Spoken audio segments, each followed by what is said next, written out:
vous demandez encore qu'on établisse, notamment, eu égard à la pauvreté, le revenu minimum, pas revenu minimum, le revenu de citoyenneté. C'est ça, c'est un droit, c'est un droit. Les ressources naturelles, c'est notre héritage.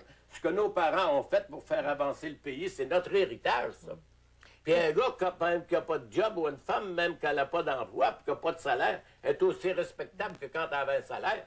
Hein? C'est pas rien que ça, le salaire, je veux dire. Puis il y a 1 600 000 personnes dans la province de Québec qui sont en chômage, puis sur l'assistance sociale. Puis il y a tous les emplois précaires à 2 heures par semaine, 2 jours par semaine. Puis il y a tous ceux qui travaillent, qui ne savent pas combien de temps ils vont travailler. Puis il y a tous ceux comme vous, les autonomes, qui n'ont pas de boss et qui n'ont pas de paye. Ça fait combien de monde inquiet, ça, dans la province de Québec, madame? Alors, ça fait une couple de millions passés, hein? Alors, pour eux... Alors, c'est toute la classe ouvrière qui est en inquiétude. Ouais. Dans une grosse industrie avec beaucoup d'argent, comme General Motors, ou ben non, le papier, ou ben non, dans n'importe quelle petite boutique, avec des immigrants qui sont en bas du salaire, menum. Mais pas de conscience sociale, dites-vous. Dans le fond, il n'y a pas plus de mobilisation. Les gens sont laissés à eux-mêmes et il n'y a pas vraiment rien qui bouge. Le rapport de force semble être le même que celui que vous dénonciez il y a 30 ans, il y a 40 ans, il y a 50 ans. Les pauvres d'un bord, les forts de l'autre. C'est le même rapport de force. Le gouvernement, puis la presse, puis les quotidiens, puis toute la presse, c'est la presse capitaliste. Baisser les impôts, je veux dire, baisser les impôts de ceux qui en payent, mais ceux qui n'ont pas de quoi manger. Les plus pauvres dans la province de Québec, c'est les femmes âgées. C'est celles qui ont bâti le pays. Hein? Puis c'est les jeunes mères de famille, puis ils nous parlent des affaires de famille, puis de la politique de la famille à Ottawa. Les allocations familiales sont arrivées du ciel le 2 juin. 2 août? 2 août 1944. Il n'y a pas d'économistes qui ont respecté contre ça. Ben, le revenu, puis c'était universel puis inconditionnel, hein, comme l'assurance santé, mais le revenu les pensions de vieillesse. Vous savez bien que... Mais là, le revenu de citoyenneté, c'est ça, de quoi manger. Primo vivere. Ouais. Ça semble absolument séduisant et...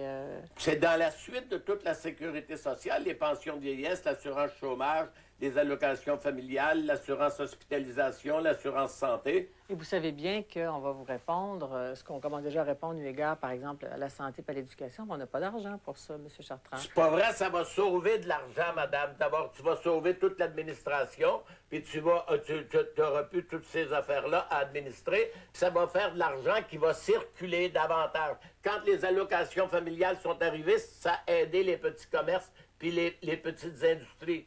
Puis Keynes, puis Galbraith, ils ont dit à Roosevelt, mettre de l'argent dans la main du peuple, puis les affaires vont reprendre.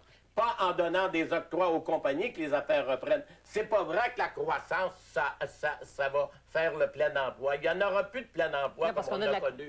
Alors, il faudra changer d'idée. Hein? Parce qu'on a de la on est des arriérés, des gouvernements d'arriérés, des économistes d'arriérés qui valent pas mon cul. Puis encore s'insulter mon cul. Mais pourquoi vous êtes si en colère? Pourquoi? Parce que je trouve ça épouvantable de dire c'est scandaleux de voir combien il y a d'argent quand on dit 200 milliards d'argent québécois qui s'en va à l'étranger, les caisses populaires disent placées en Europe, placées ici. Pourquoi qu'ils n'achètent pas des obligations du Québec? C'est les plus rentables depuis 10 ans. Bien, vous avez la Banque de Montréal qui est à Montréal depuis 200 ans. Elle n'a pas une scène des obligations de Québec, des municipalités et des commissions scolaires. Le gouvernement, lui, il garoche des centaines de millions dans les municipalités, puis ils disent débrouillez-vous avec ça. Puis ils voudraient couper le transport scolaire, comme ils ont coupé le soin dentaire, les libéraux, quand ça a commencé. Puis le gouvernement aurait été prêt à mettre 360 millions pour sauver GM. Est-ce que ça aurait peut-être sauvé des travaux? Qu'est-ce que vous en pensez de ça? C'est de la folie furieuse. C'est de la folie furieuse. C'est pas là, hein?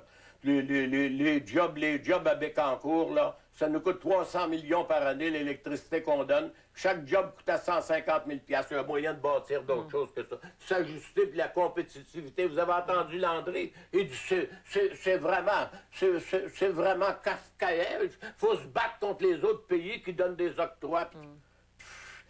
Aux États-Unis, 125 milliards, le Devoir a publié ça au mois de septembre, 125 milliards d'aides aux grosses compagnies. Il y a 5 compagnies qui en ont eu 40 des 125 milliards. Ça, c'est à l'impôt sur le revenu de 60 millions d'Américains. Puis, ils ont eu 40 du 125 milliards, ils ont mis 38 de leurs employés à pied.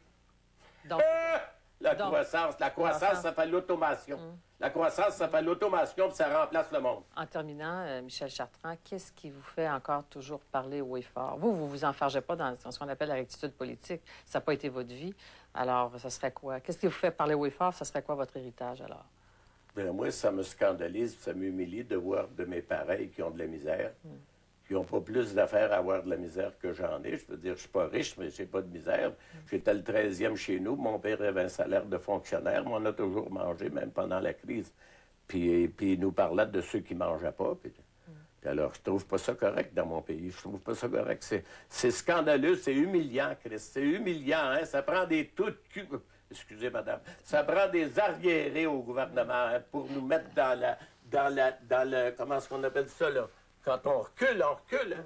Je disais ça une fois à la télévision. La dame a dit vous exagérez. La fille au restaurant à midi, elle m'a dit, on recule, M. Chartrand. Pourquoi qu'on recule? Pourquoi est-ce qu'on ne vous écoute pas plus que ça? Parce que ça ne fait pas leur affaire, parce que ça ne fait pas l'affaire des gros et de ceux qui font de l'argent. C'est tout ça. C'est les gros qui mènent.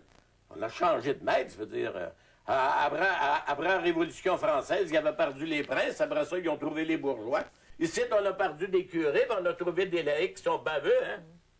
Les curés nous voilà pas toujours 30 sous par semaine à la messe. C'était pas mourant, hein?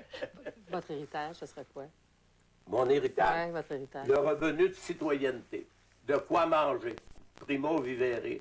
Le rôle du gouvernement, c'est pas un arbitre, c'est pas un spectateur, c'est un promoteur du bien commun, l'utilisation des ressources naturelles de façon optimum, des ressources humaines, des connaissances scientifiques puis des connaissances techniques pour la satisfaction des besoins des gens selon une hiérarchie des valeurs, les besoins primaires, secondaires et tertiaires. Merci, Michel Chartrand. Je vous en prie, madame.